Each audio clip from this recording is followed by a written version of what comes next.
My husband and I became pregnant with our first last June.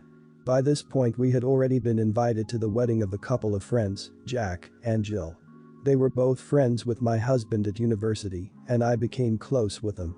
They both knew of our pregnancy and were very happy for us. The wedding was in early December. By this point I was nearing 6 months pregnant. Jack and Jill reached out just before the wedding to say that they were going to make sure that I was as comfortable as possible and that the staff would be on hand for whatever I could need. Basically, it wasn't a surprise that I was pregnant at all. On the day itself, we were immediately pulled aside by one of Jill's bridesmaids, who said that if we tried anything to steal focus, she'd throw us out herself. We were shocked and confused and said that it was no secret that I was pregnant, since we assumed that's what she was on about. However, she just sneered and walked away. We tried to ignore that and carry on with the day. We were sat with some of my husband's old university friends during dinner, a couple of which hadn't known we were pregnant before seeing us. We chatted a bit about how excited we were and a couple of future plans, but conversation naturally moved on. A couple of weeks later, Jack got in touch with us asking if something had happened at the wedding that he'd missed. He shared a screen grab of comments from the bridesmaid and a couple of other people we didn't know in the wedding group chat, saying that the pregnant cow was the worst because she gloated about her pregnancy and didn't shut up about it all day.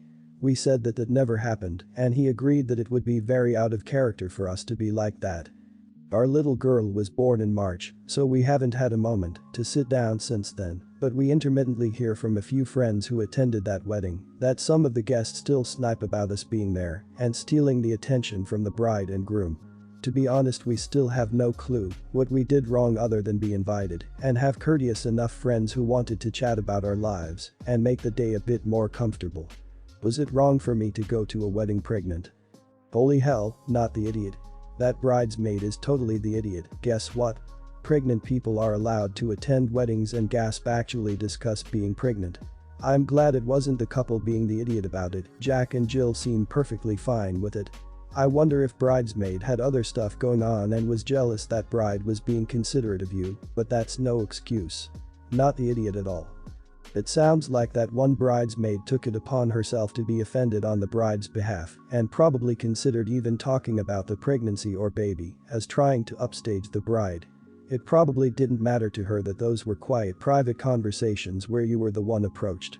She may also be the only one complaining, and the others were just people hearing and believing her gossip. Perhaps they heard you mention the pregnancy, heard the bridesmaid complain about you announcing it at the wedding, and assumed that's what they actually heard and witnessed. But if the bride and groom aren't upset, don't worry about it. They're the only ones whose opinion matters here. Someone's clearly spent too long reading wedding horror stories about people proposing or turning up in a white dress and expected there to be drama. Obviously, when there was none, they just made it up themselves. Move on with your friends and your growing family and leave these people to eventually turn on each other. Me, 40, my wife, 40, and my son, 14, live on a big property. We have our main house and a little separate house, which is more like a big bedroom. We used it as a guest house before. All of us are quite introverted and independent. My wife works from home, so she sometimes got irritated with my son when he played video games too loudly. I do lots of mechanic stuff, like repairing cars, which is pretty noisy, and my son has always disliked when we had the guests over, but hates to stay in his room as it's too small for him. So, our solution was to move him into the guest house 2 years ago.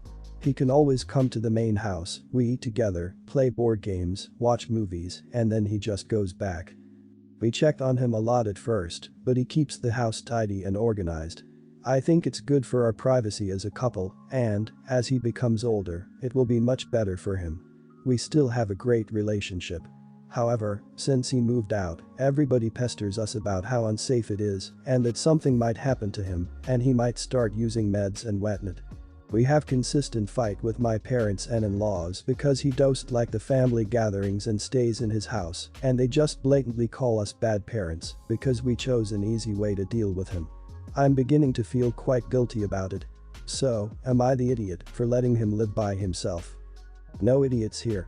This arrangement would not work for every child, but yours seems responsible enough so far. Your relatives are justified in worrying at least a little because it could probably go pretty wrong for other kids. Some teens could be too messy, lonely, rebellious, or dumb to be mildly self-sustaining in their own tiny refuge. And that also changes with age. But as it sounds right now, no idiots here. It's unconventional and that makes people uncomfortable, but it sounds like it's basically just a room, but instead of a hallway connecting it to the rest of the house, it's a yard. I'm sure that other parents of introverts don't see their kids much more than you do. The only drawback is that you can't really monitor who's coming and going unless it's a fenced yard, but that's such a non-issue for so many reasons that really, I think this is a great alternative. I do think you should insist on family gatherings though, assuming they're not like super common. There's a lot of stuff people don't want to do, but it's considerate to do it anyway. Not the idiot. This is how the kid learns having responsible behavior. As for the homework and how are you parenting and whatnot, some people are saying he will turn out just fine, he's doing his homework because you gave him this freedom. He won't do meds, like what the hell, a kid isn't magically going to do that, because that would happen if he has no bad influences, and having a space for his own isn't bad influence. So, I have this bridesmaid Anne who got into an accident back in 2014 that left her with multiple scars. One large scar on her back, two smaller but very noticeable ones on her right arm, and smaller less visible ones on her right leg. Now I have a niece, Jane, who went through a traumatic period in her life not recently, but is still recovering, and cannot see scars or anything that looks like a scar without having an anxiety attack. Jane is 17, and I've seen her an anxiety attack over a scratch on the wall that was shaped similarly to a scar. After an incident initially occurs, she can have up to 3 panic attacks within the next month. To elaborate, she has panic disorder. Jane barely leaves the house, unless it's to see her therapist, which she now has sessions with over Zoom. So coming to my wedding and being a bridesmaid is a really important event to her. She's also been working on a special dance she's going to do with my nephew at the reception, and has been practicing really hard. Even if Jane wasn't a bridesmaid, there is a very likely chance she'd come in contact with Anne at some point in the wedding. My bridesmaid dresses don't have long sleeves, or any sleeves for that matter, and I'm willing to pay alterations for the dress. The dresses are ankle length, except for Jane's, but there will be a dance the bridesmaids are doing, except for Jane, and there is a light chance the skirt of her dress will flit up enough that her scars on her leg. Though from where Jane is sitting she probably won't see, but I don't want to take any chances, so I would want Anne to wear dark tights or skin tone tights that would cover up her scars. I talked to my maid of honor about it, and she says I should just uninvite Jane from the wedding, so Anne wouldn't have to cover up, and Jane won't be at risk. I've talked to my fiancé about it, and he said that I'm in the right to accommodate Jane, but I can't expect Anne to show up. I haven't really talked about Anne in this post, but she's one of my best friends, and she deserves to be at my wedding. She's helped me get through so much, and I'd feel like I'm backstabbing her if I ask her to cover up her own traumatic life experiences to make someone else more comfortable. At the same time, I don't think that Jane's efforts should all go down the drain because of something she can't control either. But would I be the idiot? You're the idiot. Sorry, but Jane can't expect the whole world to adapt to her panic disorder. Those scars are part of Anne's body. It's unacceptable to have her dress in a special way because of them. What if all your guests don't get the no scar memo and Jane has a panic attack anyway? This level of event for someone who never leaves the house is just not really feasible anyway. Jane can either adapt or don't attend. I feel for Jane, I really do, but most people have scars of one sort or another. What about your other guests? I would imagine that the women coming will have summer dresses on, many of them knee-length. Knee scars are pretty common. I think your best bet is to prepare Jane that some people may have visible scars and make sure there's somewhere safe and quiet she can go if she has a panic attack. The world cannot be rearranged to accommodate Jane's triggers in this scenario. She needs to figure out how to cope or not come. You're the idiot. Talk with Anne and Jane and ask them to meet each other and see whether they can be compatible. If it doesn't work with both of them, try to talk and figure out the best solution. Anne might not join. Jane might not join. Anne might decide to cover up herself. But don't be the person asking her to do that. Be the person asking them to help you determine what's possible. So my best friend is having a destination wedding at the end of April at a very expensive hotel in Florida. Very shiny, pricey wedding. I am a bridesmaid. She had originally told me that they were going to be taking a look at how COVID-19 is closer to the wedding and would decide if they were going to cancel or reschedule then, which sounds fair. She texted me asking if I had booked the hotel for the wedding yet. I responded no, as I was waiting to hear the final call on whether or not the wedding was happening, really hoping it wasn't happening as realistically it probably won't be safe to have a 150-person wedding by then, and I feel immensely pressured to not back out. Anyways, she said they were going forward with the wedding regardless of COVID. She told me that I need to book a room at their hotel under their room block because not enough people have been booked and sent me the link. Now, we had not discussed a hotel prior. I was prepared to pay for my own flight and hotel to go to the wedding until I saw the price. The cheapest room option is $649 per night. Clarification. The hotel typically goes for $850 per night, so this is actually discounted. Some people suggested she might be upcharging me. This is unholy. I had no idea the hotel would cost that much as we hadn't discussed accommodations before. So, I texted her and profusely apologized, but I couldn't afford to stay at that hotel. I found a hotel literally one block away for $180 per night, so I asked if it was okay that I stay there. She was not having it. She told me absolutely not, I'm in the bridal party and had to stay at the hotel she picked. I asked if there were any bridesmaids, I don't know them well, that would be willing to group up and share a room. She said no, everybody needs their own room, so that they use all of the blocked rooms. Apparently nobody is booking there. I apologized again and said I just couldn't afford it, especially with the flights. She told me I was being a bad friend and that I should have never agreed to be a bridesmaid if I wasn't willing to sacrifice for her special day. Was I an idiot for not backing out when I saw that their wedding was at an expensive hotel and then requested to stay elsewhere? Has my wedding ignorance made me an inadvertent idiot? Or is it crazy to expect everyone to stay at a hotel that costs $649 per night without checking with them first? Not the idiot. One of the reasons for the high cost and your friend pressuring you is because her contract almost certainly included discounts for her honeymoon suite and possibly even her wedding if a certain number of guests booked at the hotel. In other words, she expected you and the other guests to pay for her wedding. I had a similar thing happen to me. I was a student in another state and she wanted to have her bridesmaids' gowns tailor-made. It cost around $150. On top of that, I had to get accessories, shoes, nails, hair, makeup, and bouquet that she wanted. All these out of my own pocket. I told her I couldn't afford any of these plus making a dress that I could only try on a week before the wedding seemed risky. After some back and forth, I told her I had to give up being a bridesmaid but was willing to help with wedding preparation and on the wedding day. She accepted and gave me tasks. After the wedding, she just cut me off. Not even a word of thanks. It is not worth investing so much.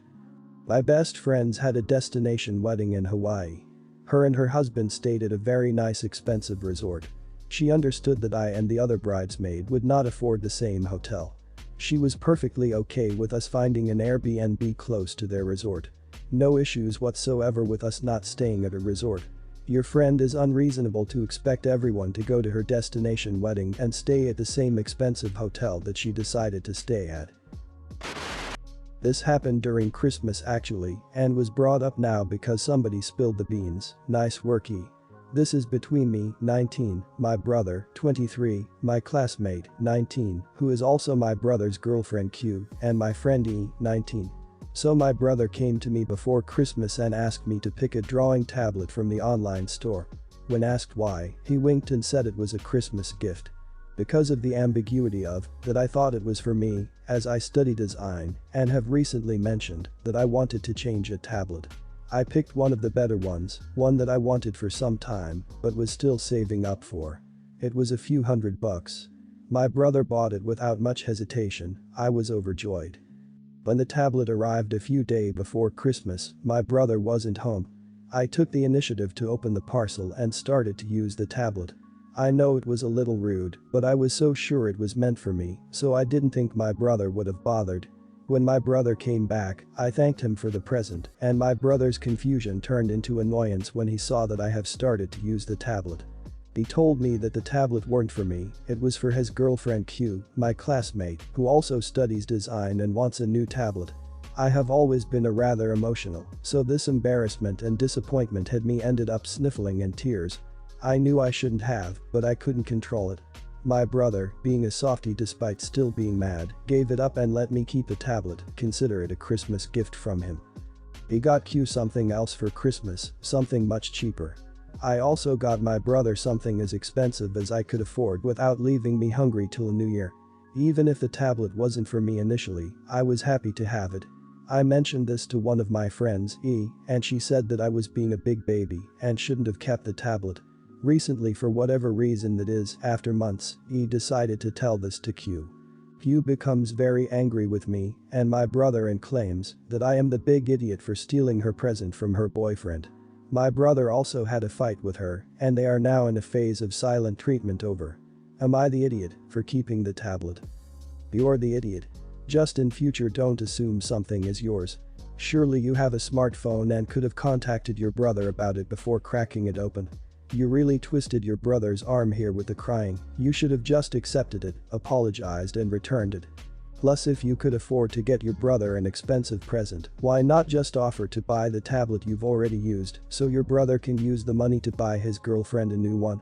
Also, if you couldn't pay the money in full, maybe your brother would be kind enough to say whatever is left he'll take the hit and that would be your Christmas present. You're the idiot for keeping the tablet. I do think some people on here are judging you too harshly for your emotions. I may be reading you wrong, but I got the feeling your embarrassment was the main reason for your tears. That certainly would have been my reaction in the moment. He did make it seem like the present was for you.